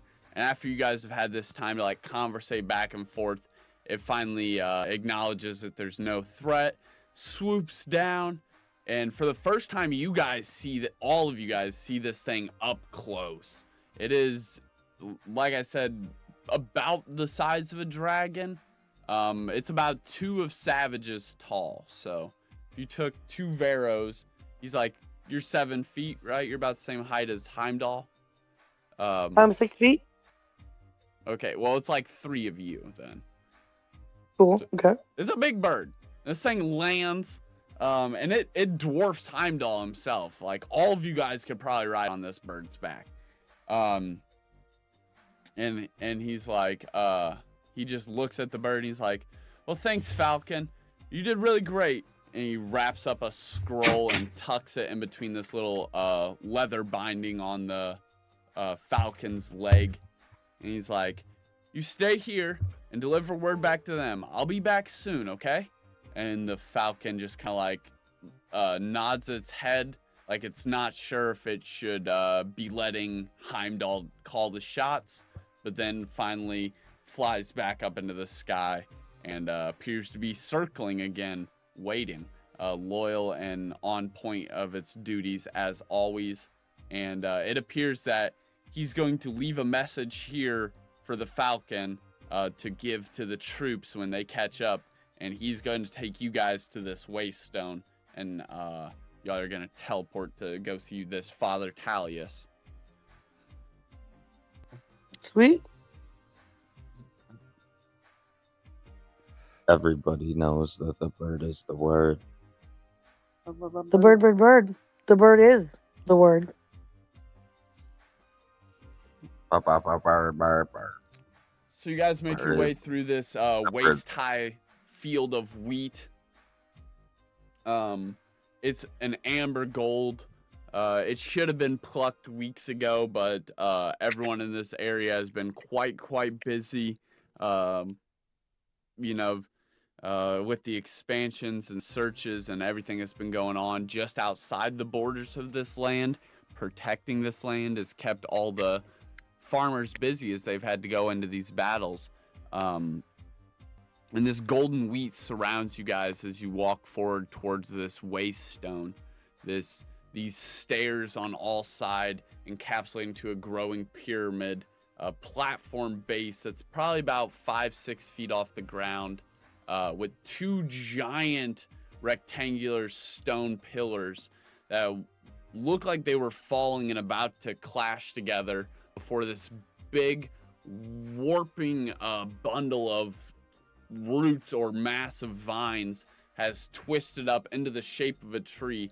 All of its roofs and branches branching out and wrapping around and halting these two pillars from colliding together. A giant pan of gold harnessing this bonfire at the foot. And it is pretty big as you guys get closer and closer to it. This pan of gold is like 6 feet in circumference. Like from the middle of it outwards about 3 feet. So yeah, like 6 feet in diameter. A huge gold dish that this bonfire is burning in. And as you go up each step, it's like, have any of you guys ever traveled by Waystone before? We have not. Oh, I haven't. We have not. Mm-mm. I don't think so. Nah. He's like, oh, this is going to be so much fun. All right. But when we get on the other side, you have to tell me what you saw. And he pushes Cloud in the back. Cloud, you stumble forward, about to fall into this fire, but you don't even have to roll. You can stop yourself. You stop just like a foot short of this golden pan as the fire whisks back and forth in it. It looks like it's like whisking back and forth like a pendulum swing, back and forth before it leaps out into a pillar of fire. It jumps up into an arch that bends, and it lands in a circumference around you. It separates you and Savage, but the fire, it doesn't burn. Savage, you can feel your arm is getting pulled on by what feels like a lot of wind, like a bunch of wind whipping around in one direction, like standing in front of a very, very high-powered fan. But as it pulls Cloud in, it is taking you and Schnurr in one like huge swoosh. And that leaves just Solaris and Heimdall, and he kind of like points his hand forward and smiles at you like, are you gonna jump in there, or do you need a push too? I'm Okay, here we go. jumping. Let's Get- go. Yeah, Vero, you got whisked off when it pulled Jimbo, and so did Schnurr, because she's on his shoulder. Oh, our hands are still. Yeah, What? it takes Yep, 48 we're still hours. holding so hands. Yeah, it's that's fine. how I was holding hands. Now hold on. We're both stuck. It's okay. Binding magic's I don't know what to busted, do dude. about it either. So I'm the Yeah. one that's gonna jump in. Well, I'm jumping. All right, yeah, that's what I'm saying, Solaris. Yeah, to you, he like offers his hand and then smiles like, are you gonna jump, or do you need a little push too? Nope. Here we go. And as this flame lashes back into the pit, he like does this. You jump forward, and as you're bounding towards it, before you can even get to it, it leaps back out, and you can hear him laughing, like just this cackling laughter of almost what you would assume like a kid on a roller coaster. He's just having the time of his life as he watches you get whisked off into this pillar of fire. And then you can even hear it like reset. You can hear him, my turn, as you hear all the different sounds disappear. These funnels of fire engulf all of you. Something like the scene from the Voltron when they're going through the different chambers, and it's warping and bending and sliding, and you guys are just like, woo! Each of you going and going and going, and each of these portals will eventually pull you towards wherever it believes you are supposed to be. So, Oh. each of you need to since none of you have ever done any space magic before and there's basically no proficiency, you can either list, or you can either roll a d20 and try and beat the DC, or you can list one detail of the place that you are trying to go to. Because the So if we spell's roll really already good? been cast for you, so you're just really trying to see Okay. how well Heimdall casted that you were supposed to go to this spot. Okay. So you can either roll for it just naturally or list one spot thing that you can remember about where he said he was taking you. It could be a reason, it could be something of the setting that he mentioned, anything. Where he said he is taking us? Not where we Yeah. want to go, but where he said he was going to take us? Yeah. Ooh. I think I know where he said he was going to take us, but now that you say it, now I'm questioning myself. You just got to remember one detail. There was a couple of them that he threw in there really sneaky. Oh, I know, I know. There's one really obvious one though. Did he not say castles? Did he not say like school castles? Did he? He is trying to eventually get you there. Yes, he is trying Okay, to eventually, help but that's you get not to where the we're going academy. now. Okay. Well, I'm gonna roll. All right, you take the roll. We'll get back to you. Don't roll just yet. Next, Okay. who wants to go? I'm rolling. Savage taking the roll.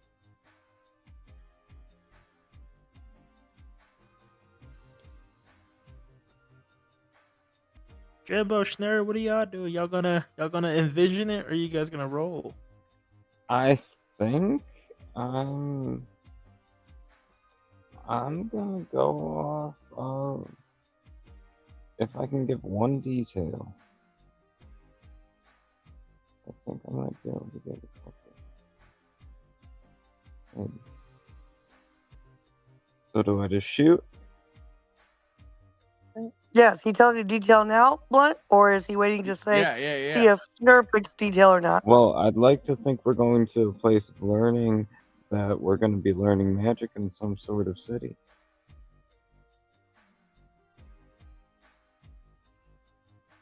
All right. Okay, Schnurr, what you choose?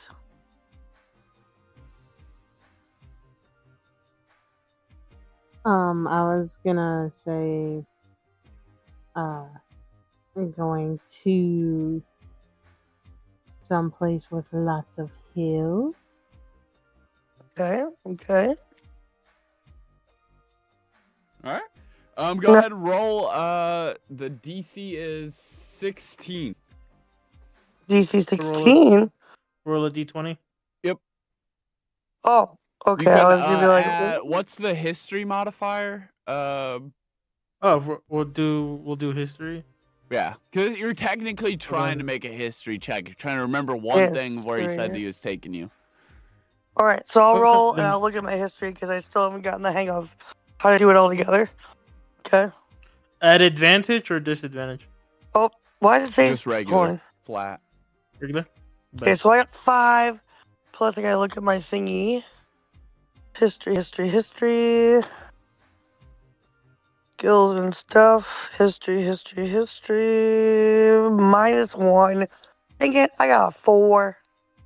Well, Got a cheat. it's nothing really too bad happens because it's just the first time. But I just thought it was funny. So basically, all of you get teleported upside down, unfortunately. So Fun. Very we'll fun. just say it's like 1 hit point of damage because you guys all like land on your heads. Y'all get jumbled up. So make sure you take now that. we each have that 1 2 hit points off. now? Huh? Now we're each at 2 damage?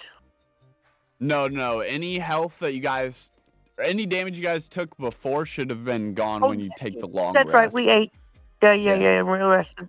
Yeah. Okay. So yeah, you should be all the way back at full health, but now you've taken 1 damage again as you get thrown out of this fiery portal upside down.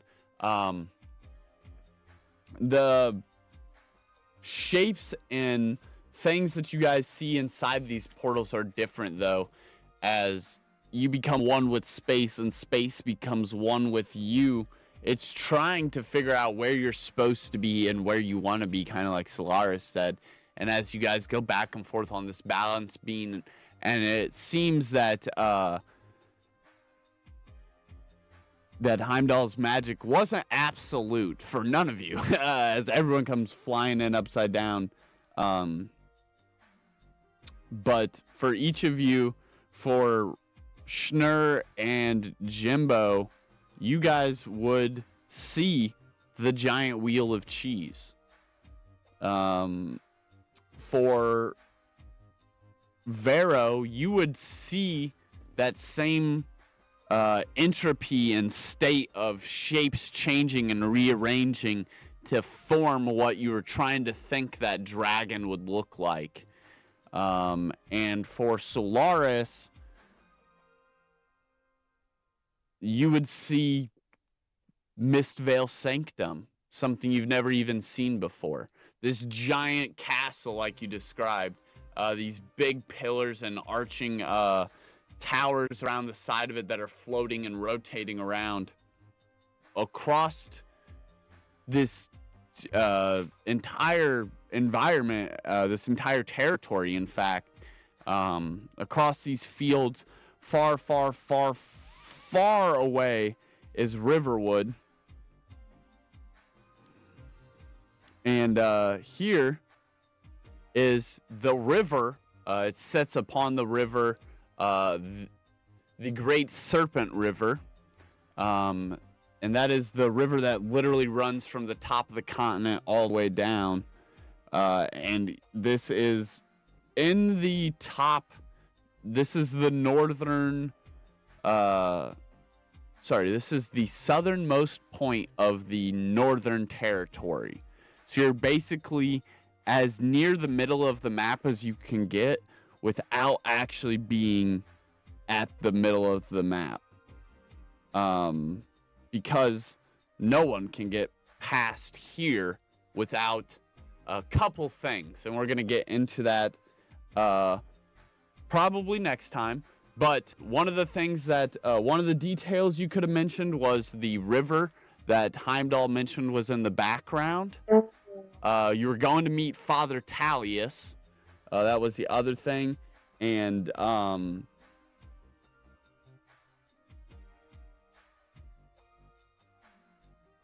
and then he said that you can go from one waystone to another. So you could have said that you're going to the other waystone. So there was a couple things in there, but it was a little tricky. It was kind of hidden in there. I was just looking for anything you guys could think about where you were physically going was the question, was what you envisioned. As that is what a lot of magic relies on, is how you envision it, how creative you are with it.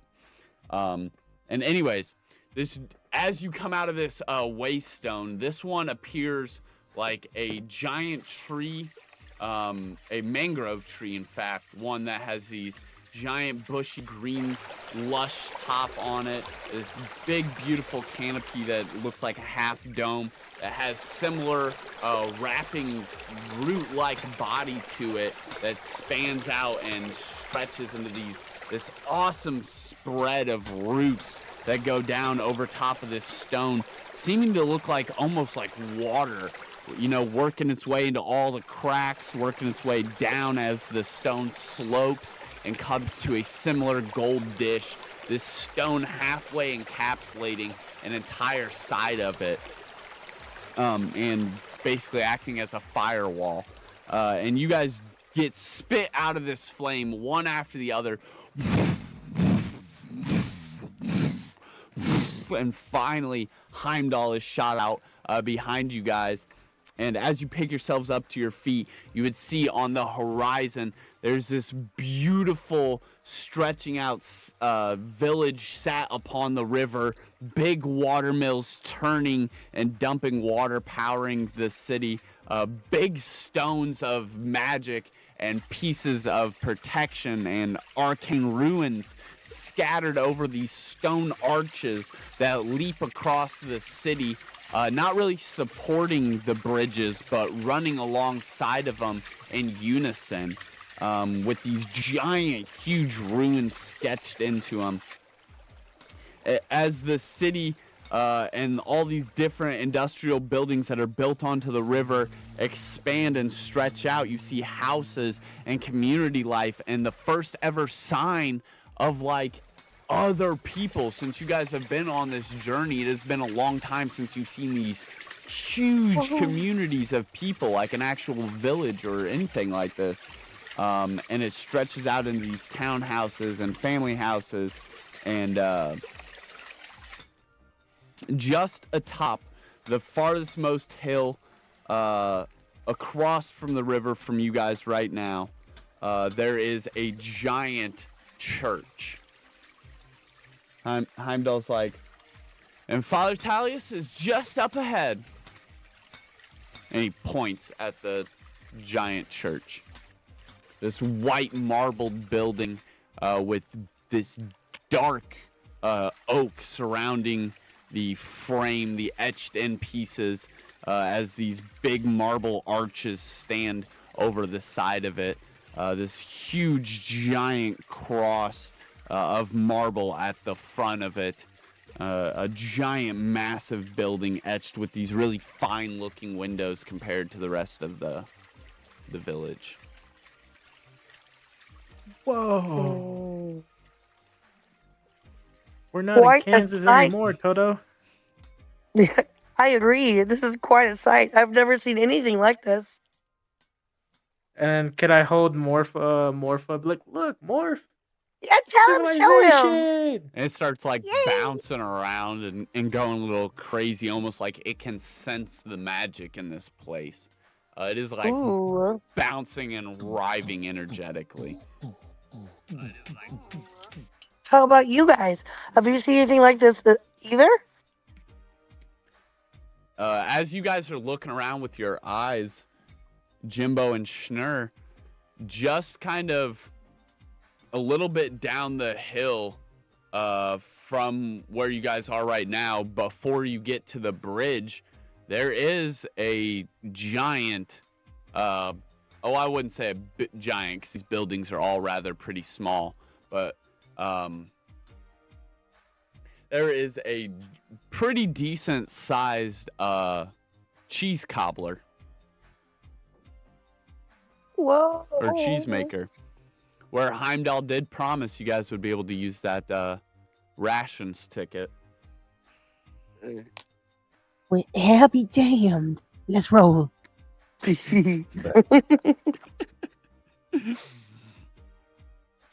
may not be the great cheese, but it's fucking cheese, dude. Yeah, you guys could absolutely swap that rations ticket with a whole wheel of cheese, if you would like. As you strut up to this big ass market style building, as these two Wild West saloon door style flapping doors, and this old rustic look to it. On the outside porch, there is a rat person, a humanoid rat, and he's sitting there with this spinning wheel that's like going around and around and around and around, like a pottery wheel, and he has a piece of cheese, and he slaps it down on it, and he starts molding it like a vase. Oh, God. And he's like, well, howdy. Excuse me, sir. May I have a bite off that? We need to sample everything before we make a purchase. Very fair. As if we have any money. A trade for our voucher. Yeah, he said, well, howdy. And he's like going at it, his foot is pedaling this pottery wheel as it spins around and around and around, and he morphs this vase of cheese.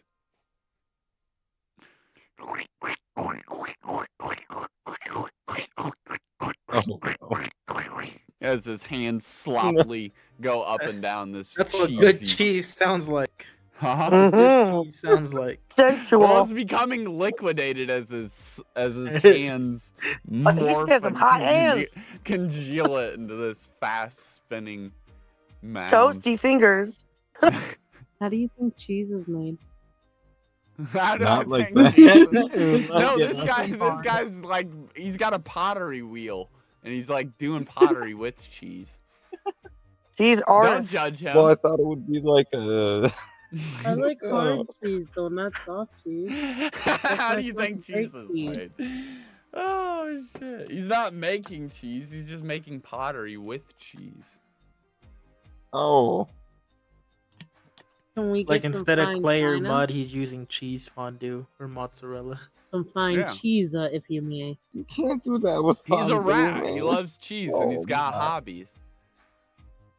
Oh, you'd have to add so much flour. You could functionally make it happen, but you'd have to do a lot of chemical processing to that cheese.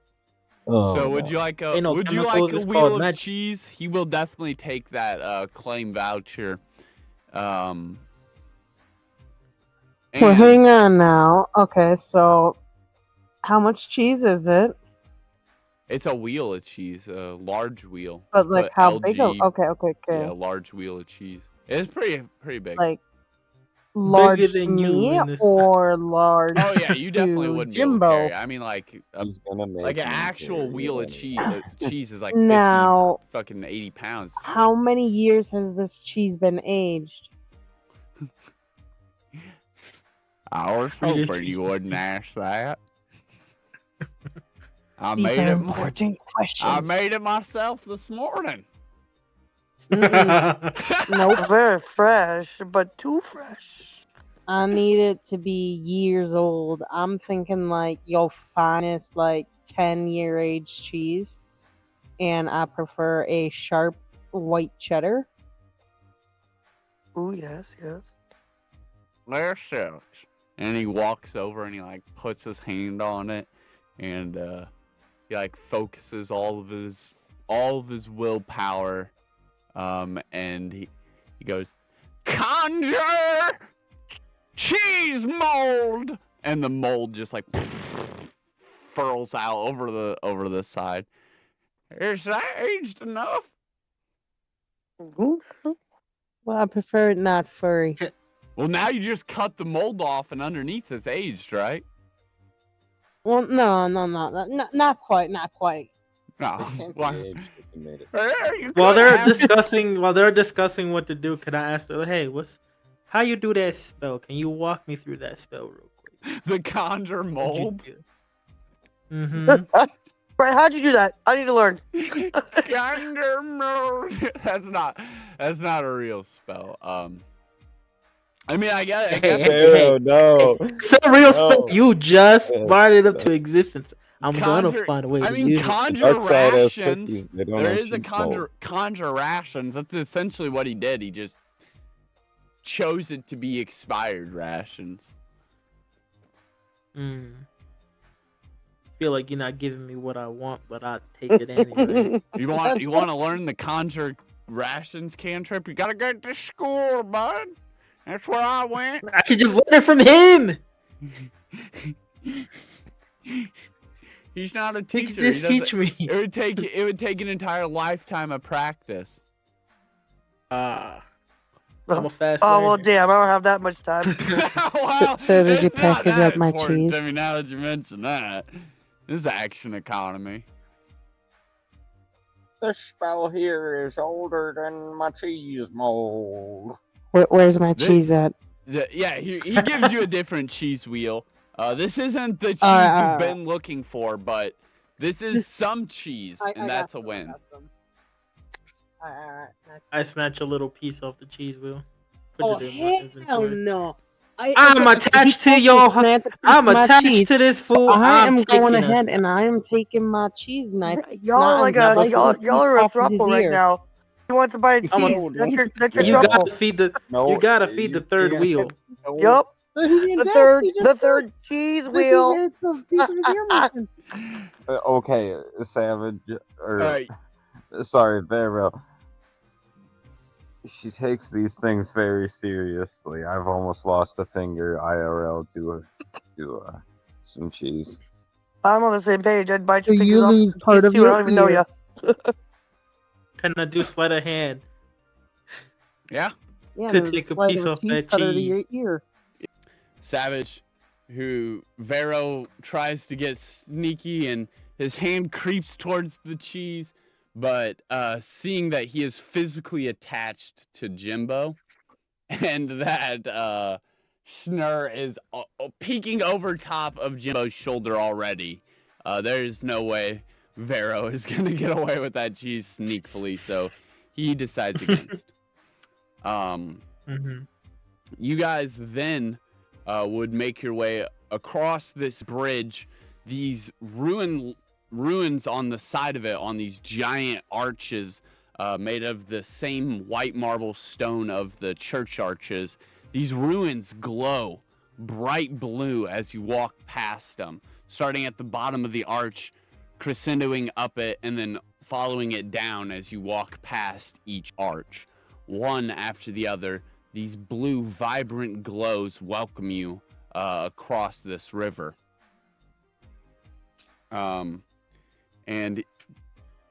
Heimdall leads you further down Riverwood's innermost part, past all these odds and end looking buildings. There is all kinds of stuff that could be looted in this, not looted, purchased or I was found gonna say, in wait, this, ooh. in this village. A Time to pillage. awesome spot to remember for when you do have the ability to waste stone. You could always waste stone back here. But yes, you continue through this village and up the coast of this river on the bank and to the hill that sets atop this giant church. Not giant, it's humble, but very nice looking, very big and bold compared to the rest of the wooden buildings here. These big marble arches, very ornate looking compared to everything else. This giant cross, very ornate looking compared to everything else. And this whole building just seems brighter and lighter than the rest of the city, almost glowing, enamored with hope and light itself. And as you guys get closer and closer up this hill, further and further, you quickly realize you are not the only group that is walking up this hill. There is a group of 3 or 4 to your left, and there is a group of 2 or 3 to your right. And everyone is walking up this hill at the same time, apparently.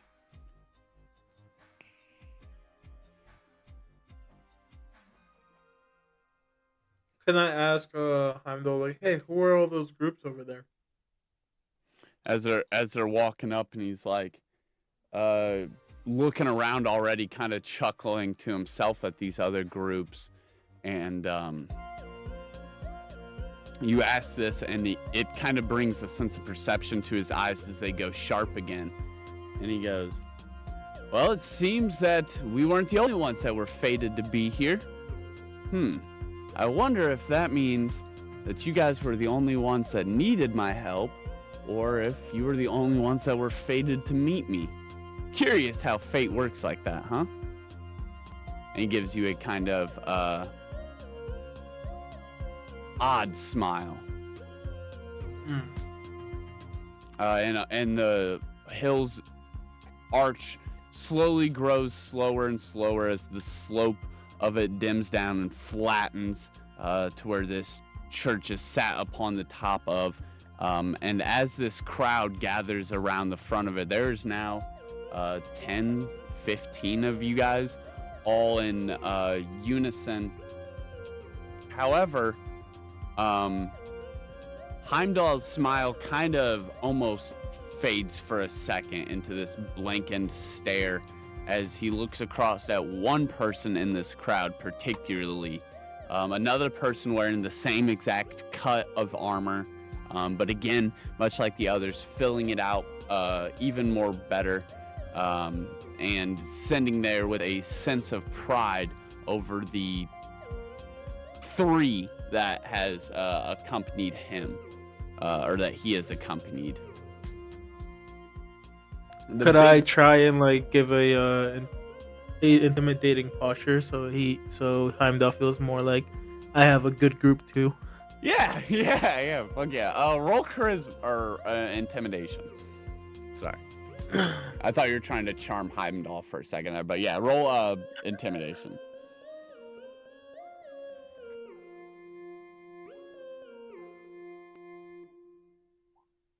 14. Ooh, Yeah, that's pretty good. Yeah. Okay. He like smiles again, and he like kind of bobs his head a little bit. He's like, And this other guy though, his helmet doesn't have a guard on it like Heimdall's. The inside is kind of hard to see in, but he is definitely a shadow touched. You can see that dark and purple in the hues of his skin as the light catches inside of it as he looks and notices your intimidating posture. And he definitely smirks too. Whether he's smirking at you or at Heimdall though is hard to tell. But he seems to get some sort of gratification knowing there's some other tough people being led here. And then suddenly the doors of this church swing open. And with 2 huge heaves, one from each hinge on either side of these huge doors, the light that's making this place glow becomes ever so evident. This pretty tall old man, he's like 6 feet. For a human, he's pretty tall in his old age, with a hunched back and these long blue robes that are kind of tattered and covered by pieces of fabric that would help keep him warm. Maybe some browns and greens and just like natural fibrous colors that would be over top of these blue robes, specifically in like his chest area, helping keep him warm. As he is like kind of hunched over, keeping most of his weight on this big, tall staff. He brings you inside. Welcome, his giant staff glowing with this bright, vibrant light. He laughs and bellows in excitement as all of you step up this hill, all gathering at the threshold of these stairs. He goes, "It seems fate has brought us a lot this year." And Heimdall smiles ever even brighter seeing this figure. And he even almost goes to call out, but stops himself, realizing that he's not a young recruit no more, but he is a captain now. And so he's not in the spot of excitement that all of you should be, as this figure before you is said to be a guiding light on many young adventurers' journeys. And he has been for many years, even in his old age now. Hello. Guess he'd probably be by the door there somewhere. Hello, Father. Yeah. So anyways, yes, you enter in this big group that has showed up, these 10 to 15 people of what he is saying are Fate's recruits have appeared now before him, and he welcomes all of you in, and you guys enter into the innermost part of this church. But as you can see now, it does not look too much like a church. You have these big ornate windows, which from the outside it would appear so, but from the inside it is lined with books and etched with magic. The very being of this building, the timber that it is built from, the stone that timber supports, all of it is etched with magic. This is what is known as the home of the resistance. So this is where basically everybody that needs a helping hand that other places cannot offer, this is where you would go to get that hope given to you. Cool. The mystery of the future is just ahead. Fate, destiny, prophecy, recruits, magic, and spells all lie ahead as we begin our true journey to Mistvale Sanctum. I'm going to turn it over to Solaris with the thank yous. I would like to say thank you from all of us at the Spells and Scepters cast and crew.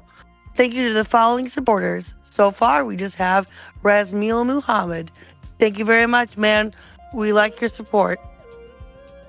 Yes, thank you very much. With that, we're going to let the intro roll.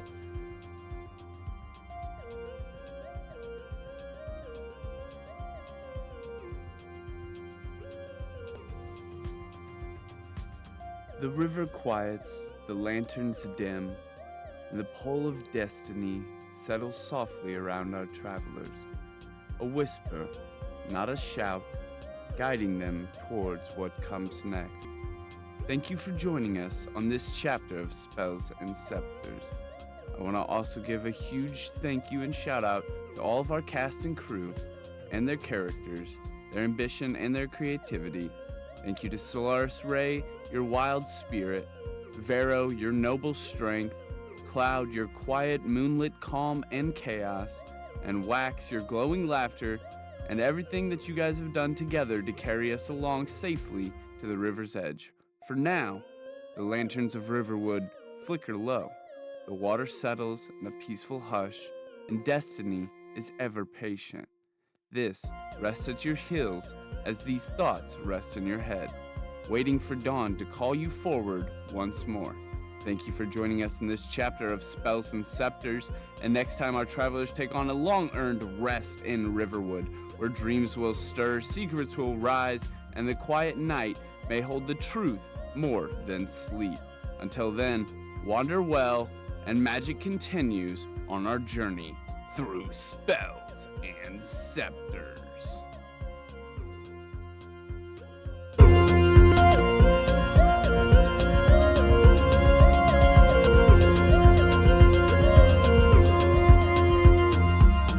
Before the world knew flame or fate, before the sanctum raised its gate, a dragon wandered tired and worn through misty skies of silver morn. It searched for peace, a place to lie, beneath the glow of moonlit sky, and in a valley hushed between two gentle hills of twilight green, it bowed its head in softened light and drifted deep to dreams of night. It dreamed of fire burning bright, of honor shining pure and white, of moonlit sacred, calm and true, of secrets old and wonders new. From dragon dreams the whispers grew, a hint of halls the world once knew, where mysteries danced in shadowed air, and magic bloomed in hearts that dare. That was the dawn of what would be, where five fought fate and unity. Their story closed, their watch now done, five voices fading into one. And so I speak across the yore, to those who brave what lies before. Oh, hero born of flame or field, of moonlit craft or truth concealed, step forth, past revealed. Come soon, your fate unsealed. For now the sanctum stirs to see what new-made legends you will be. The dragon breathes the dream once more, a calling through the ancient door. Hero before the past is through, the tale now waits to open you. Take clues I've left and missed and do. Seek what is hidden, chase what's true. For the sanctum keeps its promise still. In silent halls and moonlit chill, it watches all you choose to do. And it's long been waiting here for you.